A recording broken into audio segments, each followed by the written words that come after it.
Why are women so controlling? So, why are women such control freaks? Joining me right now, Debra MacLeod, relationship expert. Did you want to hold the mic? Because I know you have to have control. Sure, I'll hold you have the to have mic. control. That's a I'll make a point. That's a loaded question, and now I'm mad, so I can't think straight. But there's the ugly side of control issues, right? Which is violence and domestic abuse and that sort of nasty controlling. But what's more typical in your average relationship is these control issues, say about money or where you're going, that sort of thing, right?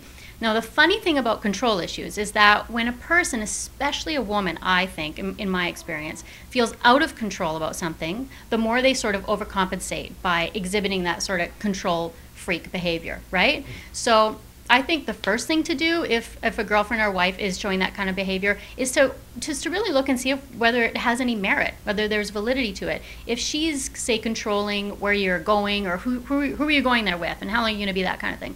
The flip side of that is a woman who's maybe feeling insecure about the relationship or maybe found a text that wasn't 100% above board, that kind of thing. Or controlling about money, which is another big one. Something like maybe they're into all kinds of financial problems and she's just having a panic attack. So I think before you sort of look into control issues and say you're a control freak and this is a problem and all that, I think you really need to look into why that behavior is happening. Okay, so they're always they want to control things. Sometimes they may even want to control what you're wearing or what how do you broach the topic though? Do you say, okay, you know what, I can handle this? Is that the way to go? I think you need to talk about expectations. What's reasonable in the relationship in terms of control or what you're telling me I can do and can't do. And the way you sort of approach anything when you're talking about expectations is kind of a three-part little process, I guess, where you look at it objectively. Okay, here's the issue. Is it reasonable, objective? You're playing lawyer a little bit, I guess. Is it reasonable that somebody might feel this way about this issue or something like that? And then you kind of might rate that on a scale, how reasonable is it? And then you're going to talk about whether you've actually discussed this kind of issue.